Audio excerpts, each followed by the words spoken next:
Professionalism. Oh gosh, good question.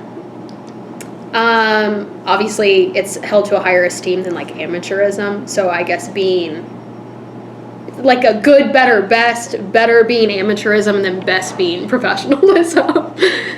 I think. To be a professional, I feel like you should come to work on time, dressed appropriate, very in depth of what you're doing at work, um, always on the top of your game, and like always being the leader in the room. So that's what my ideal of it is.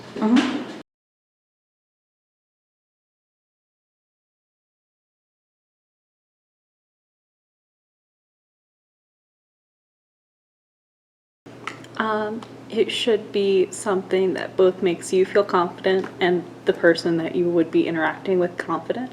So you don't want to like dress provocatively or like you're a hobo, somewhere in between that.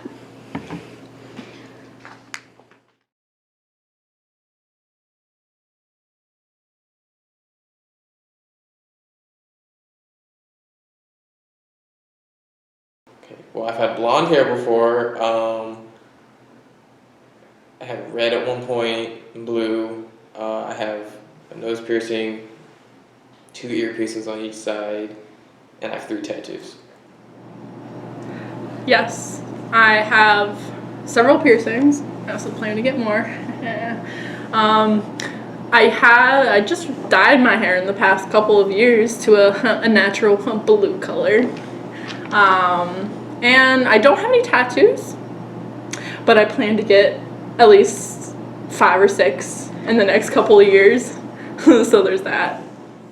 No, but I want tattoos and I want body mods because there's some cool stuff out there. Like there's some people who put like magnets on their fingertips so when they touch electronic devices it vibrates a little bit and it's like a new sense. Like there's a ton of studies about like new senses and stuff like that that you can gain because you technically have an unlimited number of senses. You just have to give your brain a consistent amount of information at all times.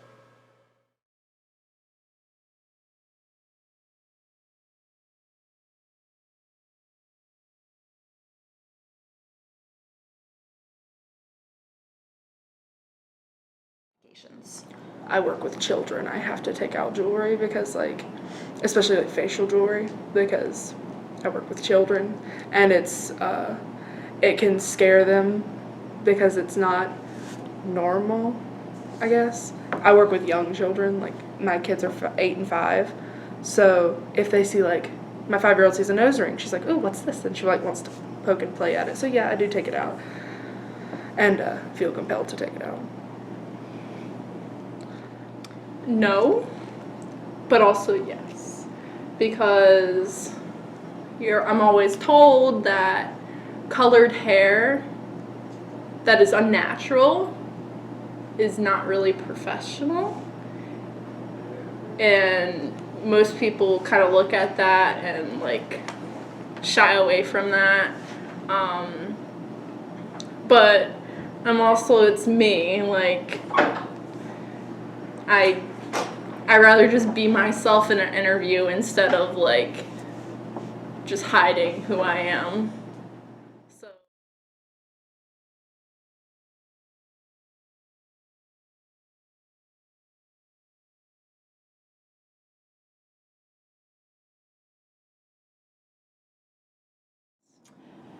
Not getting a job. I have worried about how people would react to me, particularly family members, particularly brother. I have worried. Yeah, I have not gotten one because of fear of how other people would think about it. But the main reason I didn't get it is because I didn't want to have to take it off if I changed my mind. Here it is. Fuck no. Fuck other people in their opinion. But I have worried about like getting sleeves and like because I want to be like a physicist, so it's plausible that like a lab I might want to work for might not want to hire me because I have tattoos, which is fucked up in my opinion.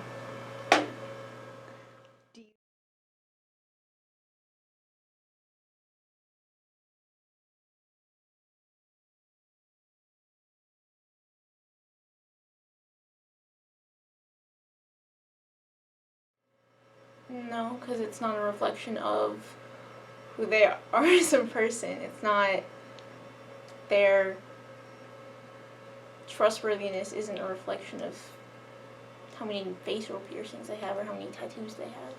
Person. No. Doesn't affect the person. It's just how they want to perceive their own self.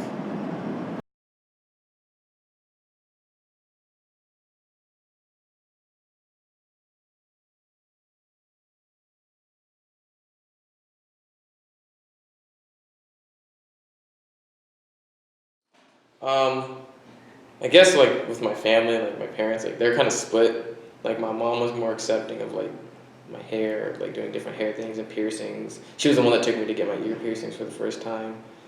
And my dad, he was kind of a little more traditional, I guess. He didn't really like my piercings or tattoos. When I got my nose piercing, he didn't really talk to me for a little while. He was pretty upset about that one, but that was because I didn't tell him. The tattoos, they were both my parents were kind of like on, but I just kind of did it because I wanted to do it. So. I come from a super open-minded family where I was taught, if you're nice, you're nice. If you're not, you're not. And I also was taught that how you look is how people are going to treat you to some extent, and you need to be willing to take the repercussions. If you choose to not follow the norms, then be okay with the fact that people may treat you not the way that you want. I have always been super accepted by my family. So my own self-presentation, I wear whatever the heck I want for the most part. I think, but I'm also aware that my upbringing showed me that not everybody believes that. And I've watched a lot of people get treated really poorly because of how they looked. And so I'm aware of wanting to at least let people know, I don't care how you self-present, and you may get treated differently. And if you want to make that choice, then you have that choice. But you need to be aware. And I think it's because my family was so accepting and so wonderful that it sort of shocked me when I started encountering people who weren't. And I try to change the world, but there's only so much I can do.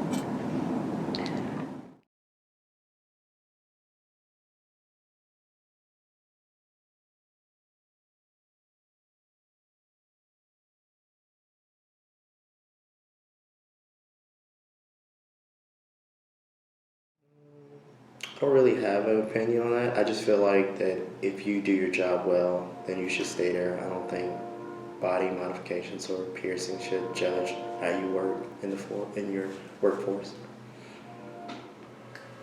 I think as long as they're appropriate for the age, then there's nothing wrong with it. There shouldn't be anything wrong. There isn't anything wrong. And actually, children should be exposed to everyone and every individual as long as the modification is appropriate. I'm not saying maybe just make sure that make sure the modification is appropriate for the age in the child teaching. So don't have a kindergarten teacher with a dick tattoo visible. If they want it, they can have it. Just don't have it visible to the kindergartners, so the kindergartners don't go home and go, look what this teacher had. Maybe don't have a first grade teacher with a swastika tattoo on their forehead. But if they want the tattoo, there's nothing wrong with them having the tattoo as long as it's not visible or it's an age-appropriate tattoo.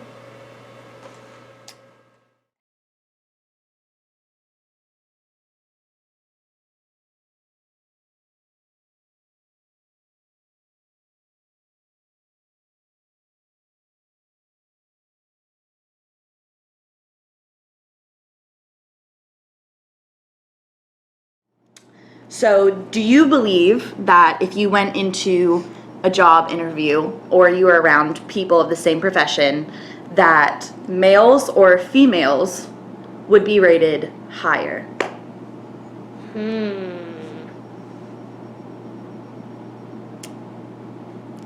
I don't know. That's a good question.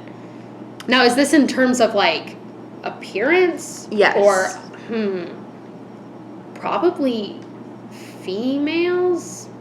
I think we have better outfit choices. So this is just based on their Right. face in this particular study Okay. that they did.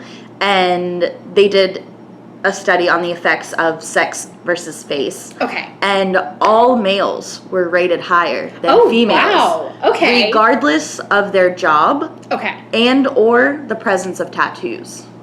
That's That's So- really interesting. In this study, I asked you about body modifications in childcare, and you said that you would think that children thought they were interesting, and it didn't seem like you had any negative connotations towards body modifications in childcare. From the child perspective, yeah.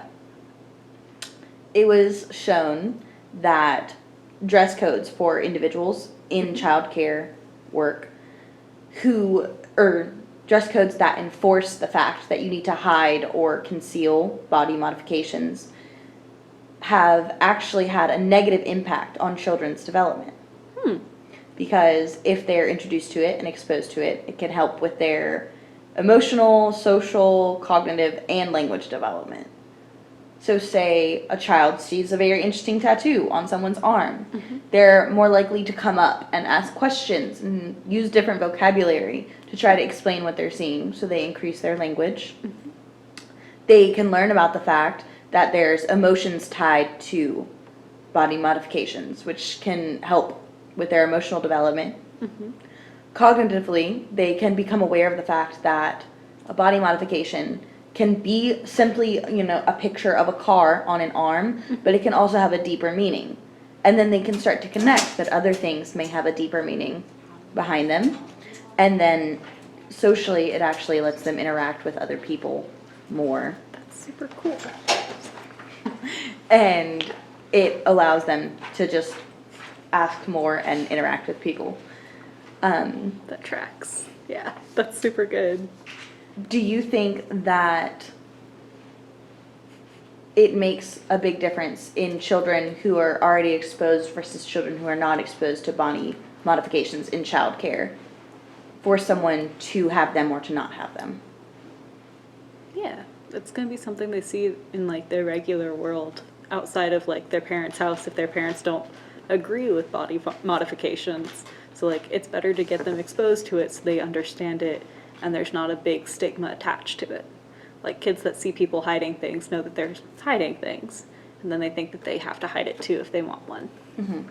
So there's a stage in child development where there's initiative versus guilt, and you learn about different emotions. And so if there is a child that has two parents that both have body modifications and are very proud, and they're important adult figures in their life, and they're going to a school or a daycare, childcare facility, and everyone there does not have body modifications due to regulations, they can actually start to develop a sense of shame or guilt about their family because the other important adult figures in their life do not have body modifications. So they start to wonder as to why everyone else doesn't look like what they're used to. But on the flip side, if children who are not exposed to body modification or have not had any experience with it, if they're around individuals like teachers or caregivers who do have body modifications, they gain the exposure, their development is increased, and they also develop the fact that even if they don't like the way that the individual looks with the body modifications, they can actually reason with that and be like, okay, I don't like the way you look, but I understand that it's okay for you to look different than me. Interesting. We talked about childcare and body modifications earlier, and I asked you if you thought No, I don't think it should matter. I don't It think should matter. I imagine it does in the fucking study. they did a study, and it does in fact matter. And in this study, it showed that children who were kept from individuals with body modifications or were around individuals who had body modifications but were forced to conceal or cover them actually damaged the children's development. Because You don't say. being around people with body modifications improves a child's social, emotional, cognitive, and language development. You hear that, camera? There's also a time period where children are working through feelings of initiative and guilt at a particular stage of emotional development, and never seeing or interacting with others who look like they're important adults may actually have them develop a sense of shame about their own family and how they look with body modifications, because other important adult figures in their life do not have body modifications. It's like I said, we should be teaching children that it doesn't matter what you look like, but by teaching them at an early age, you shouldn't be like, we don't like people with body modifications and tattoos. It shows that how you look matters, and when they're focused on that at such a young age, eventually they're going to reach the point to where they don't like how they look, and they're going to focus on that. Focus on how they don't know how they don't like how they look, which is a big part of this society that I fucking hate, because girls in magazines are impossible. Guys too. Like, you think I have a six-pack? Children who in turn see their families reflected positively in their childhood settings or like their child care learn that they in fact belong, that it's normal, it's not stigmatized, and they have affirmation and acceptance of what they believe in and what they're around all the time and what they see. And it actually is essentially critical to their development to become a unique individual.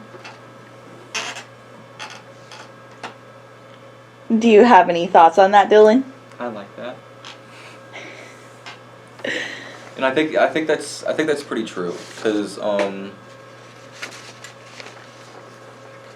I've always like been around people who had like tattoos and stuff like that. Like, my Uncle Ronnie is one of the coolest dudes I've ever met. Has a whole ass sleeve. He was in the military. I respect the fuck out of his ass. And I'd say I'm a pretty unique person.